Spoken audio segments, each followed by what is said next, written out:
अस्सलामुअलैकुम वरहमतुल्लाहि वबरकातुह। नाज़रीन, आज की इस वीडियो में हम जानेंगे कि उमूमन लोग ये सवाल करते हैं और लोगों को ये जानने की बड़ी पड़ी होती है कि आया हमें ये बताएं कि तबलीग वाले, तबलीगी जमात वाले, तबलीगी हज़रात तबलीग के निसाब में और ख़ुसूसन तबलीग में फ़ज़ाइल आमाल ही क्यों पढ़ते हैं? इस किताब की ही तालीम क्यों होती है? क्या सिर्फ़ दीन फ़ज़ाइल आमाल के अंदर ही है?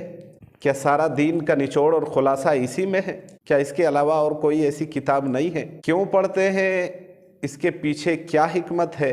तो इन तमाम सवाल का जवाब हम मुख्तसरन आज की इस वीडियो में हम जानने की कोशिश करेंगे। पहली बात यह है कि फ़ज़ाइल आमाल ये जो किताब पढ़ाई जाती है, इसी पर सारे दीन का मदार नहीं है। तबलीग वाले, जमात वाले इस नीयत से ये किताब न पढ़ते हैं और न तबलीगी निसाब में तालीम में ये किताब इसलिए पढ़ी जाती है कि राय जो है ना ये है, और मुझे जो बात समझ में आ रही है वो ये है कि तबलीगी जमात के निसाब में और तबलीगी तालीम वगैरह जब होती है तो फ़ज़ाइल आमाल को ही जो है ना पढ़ते हैं। उसकी मैं समझता हूँ कि कई अहम वजूहात हो सकती है, कई अहम बातें हो सकती है।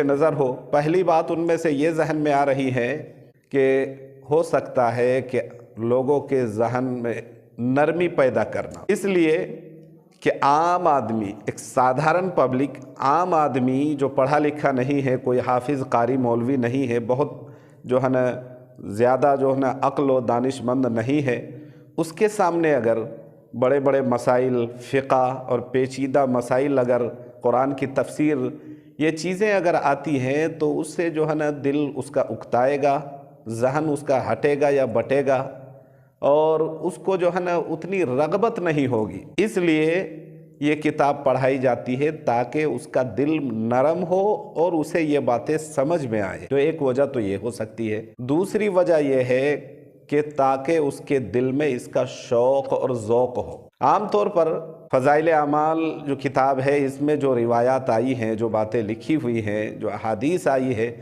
तो जो वाक़यात और जो रिवायात हज़रत मौलाना शेख ज़करिया साहब नव्वरल्लाहु मरक़दहू ने उस किताब में ज़िक्र की है, जो लिखी है सामने रख के, ये सब आम फ़हम जो है न अल्फाज भी इस्तेमाल हुए हैं और ऐसी बातें भी आई हैं कि कोई साधारण व्यक्ति अगर उसको समझना चाहे तो बआसानी समझ सकता है और उससे उसका ज़ौक़ भी बढ़ेगा। तीसरी वजह यह भी हो सकती है, इसीलिए फ़ज़ाइल आमाल, अमाल के जो भी फ़ज़ाइल हैं वो सारी लिखी गई है कि नमाज़ पढ़ने की कितनी फ़जीलत है, नमाज़ पढ़ने में कितना फ़ायदा होगा, तिलावत कुरान करीम की कितनी बरकत है, ज़िक्र व अज़कार और जो है ना इसी तरह इसमें मग़फ़िरत है।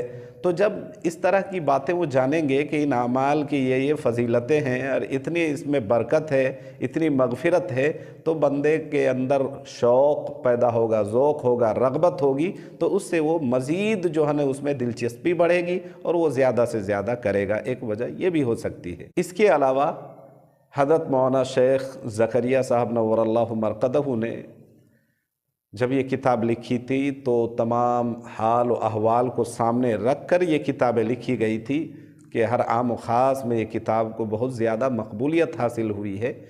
तो ये समझना या ये सवाल करना या इस सवाल का सीधे सीधे यूँ कह लें कि सही जवाब यही है कि पूरे दीन का मदार ये किताब नहीं है, सारा दीन फ़ज़ाइल आमाल में नहीं है, बल्कि रग़बत, शौक़ और इसके अंदर जो है ना ताकि लोगों का जहन इधर आए, लोगों के अंदर शौक़ पैदा हो, गालिबन इसीलिए ये किताब पढ़ी जाती है, इसको तरतीब दी गई है, ये किताब लिखी गई है।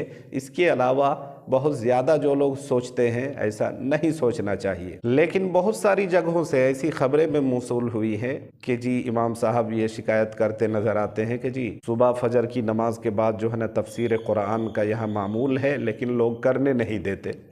दीगर किताबें पढ़ी जाती है, चाहे वो मसाइल के मुताल्लक़ हो और जो है ना इस्लाह के लिए हो, जो किताबें पढ़ी जाती हैं तो ये जो है ना उनको पढ़ने नहीं दिया जाता, बड़ी सख्ती से उसकी जो है ना ये लोग रद्द करते हैं, मना करते हैं।